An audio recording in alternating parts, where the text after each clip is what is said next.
Trump's big disaster bill is very hated by Republicans, and I'm joined today by my friend Adam Mockler to try and figure out what the fuck is going on before we get the results. What's up, man? What's up? I think MAGA just hates poor people. That might just be it.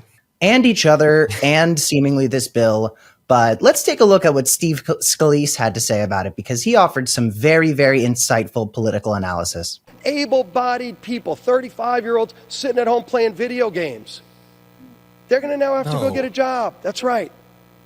And by the way, that's a good thing for them. Their mom doesn't want them sitting in the basement playing video games anyway. Okay, can I just say, yeah, I'm sure you're going to say the same thing because I saw this tweet too.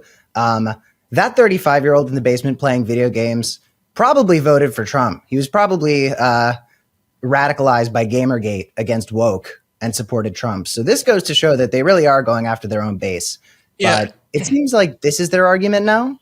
Yeah, I mean, first of all, Elon Musk plays video games. So if you want to cut off government subsidies to gamers, cut off all the subsidies to Elon Musk. But secondly, the idea that most people receiving Medicaid are just lazy gamers is not even true. It's people who have disabilities or vulnerable communities who need it to get by, people of all ages, not just 35-year-old gamers. It's like the worst strawman argument ever.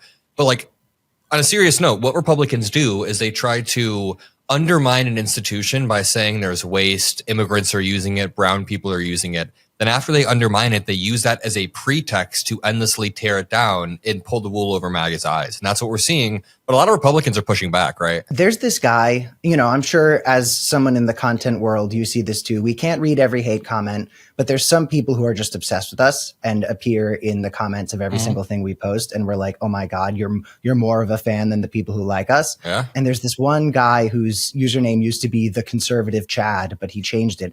And he just left this really sad comment where he was like, listen, I disagree with you on most things, but I'm really concerned about this bill because I have a disability and this is really going to fuck with me. So I don't really know what to do.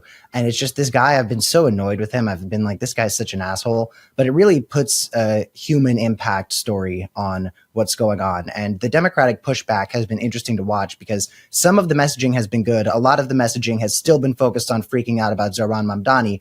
Speaking of which, let's take a look at Zohran derangement syndrome victim Jeffries on the floor. He gave a record-breakingly long speech in which he called out the Christian nationalist right hypocrisy. Let's take a look.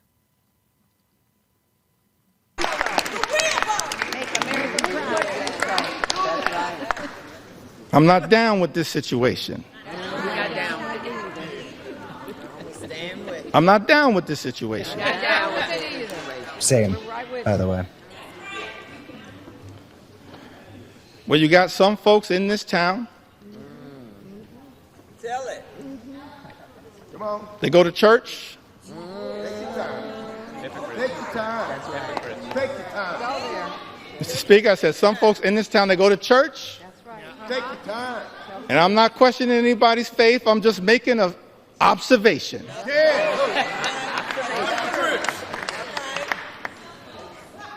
Got some folks in this town, they go to church and they pray on Sunday. All right, spit it out. P-R-A-Y. And then they come to Congress and pray P-R-E-Y on the American people. I'm not down with that kind of faith. That ain't my faith. That's not our faith. That's not the faith that comes out of Okay. So the version of that that's 50 seconds shorter would have been bars. I was gonna make a joke saying like he needs to wrap it up or speed it up, but he was like 8 hours into his speech, so I mean he was just trying to milk it at that point. He was trying to pad out the time. Yeah. I don't know where I'm at on these really long speeches because on the one hand, Cory Booker gave his record-breaking speech and everybody was like, "Ooh, there's finally some sort of opposition to Trump." And at the time, I was sort of super impressed by it. First of all, he's already fucking releasing a book about it, and I'm just like, stop releasing books. People who are currently in office, if you're in office right now, do your fucking job. Stop releasing books. But it also just goes to show the cynicism of something like what Booker did, where it's like, okay, if you're gonna put out some opposition to Trump and then immediately just capitalize on it, that's so craven and stupid. But I'm just like, Jeffries, you're coming out here to position yourself as some opposition force. And a couple days ago, as this bill was on its way to fuck up all these people's lives, you were just talking shit about Zohran Mamdani. Like, what is this party's priorities at this point? Yeah, it feels like Booker probably already had that book written. I mean, it's in his name. Booker? No, that was a really bad joke. But the thing is, I think we're that keeping it in. We're not cutting that. You have to pay the price. I have to pay the price. I like the long speeches because they're one tool of many, if they're one tool of many in a democracy, right? If you are giving those long speeches, but you're also fighting in other avenues, you're door knocking, you're phone banking, you are using every single avenue to punch back, to obstruct, and you're willing to break norms over and over and over, then the long speeches can be fine. But if that's just all you're going to do is a long speech, then sell a book, I can see how it's a little bit performative. I just think the Democrats need to be willing to break the norms in the way that Republicans do, because if one side is playing by the norms and the other isn't playing by the norms, then it's an uneven playing field. So that's what really annoys me. But yeah, regarding the bill itself, I know we're going to talk a little bit more about that. What Democrats need to be talking about in particular is with the Medicaid work requirements.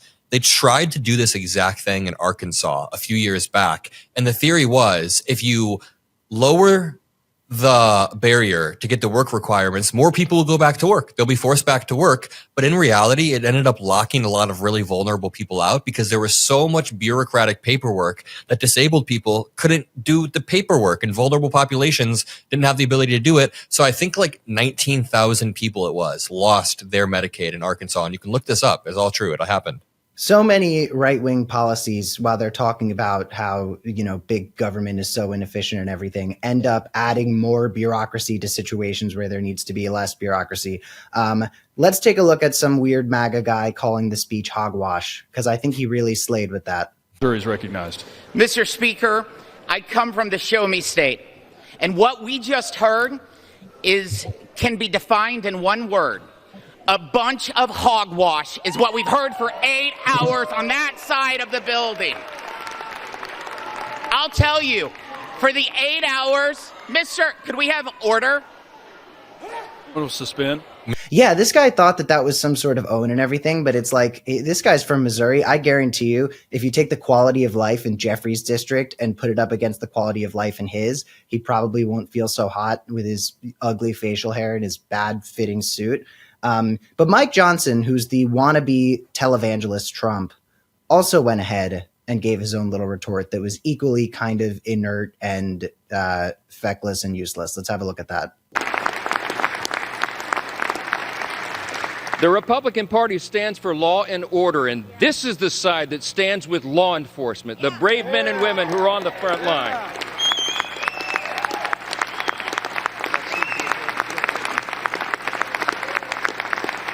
The idea that those who put their own lives on the line to protect us would be assaulted for doing their jobs is unconscionable.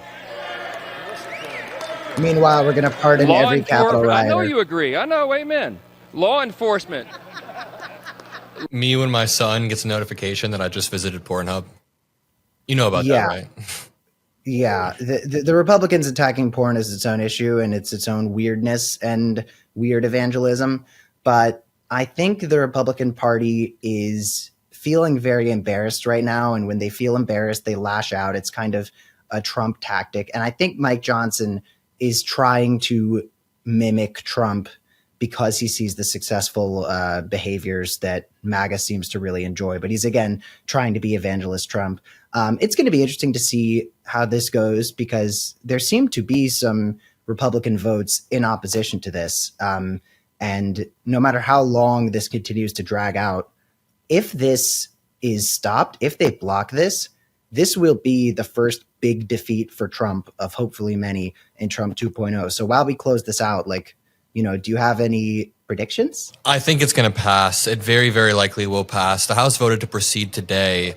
Unfortunately, the Republicans are pretty spineless and are going to vote along with the Trump package. And our generation is going to be the one that bears the burden long term. I mean, every generation will bear the burden, of course, in the short and long term. But $5 trillion to the debt is absolutely insane. Republicans know this is morally wrong. You can see in the way that they held it up. They fought yesterday. Elon Musk, when he posts on Twitter that this is a terrible, destructive bill, He's right. It is politically suicidal. None of the Republicans will want to be able to run on this in the midterms. They won't be able to run on this. In fact, Democrats can run on the bill in a counterintuitive way because we'll say, look what they stripped away from you. So it's absolutely terrible, even beyond like all the jokes about Republicans being weirdos. They are genuinely destructive to our country, both long term and in the immediate term. And we give them one shred of power, they run a mile. So we need to be messaging. We need to be fighting back, punching back hard.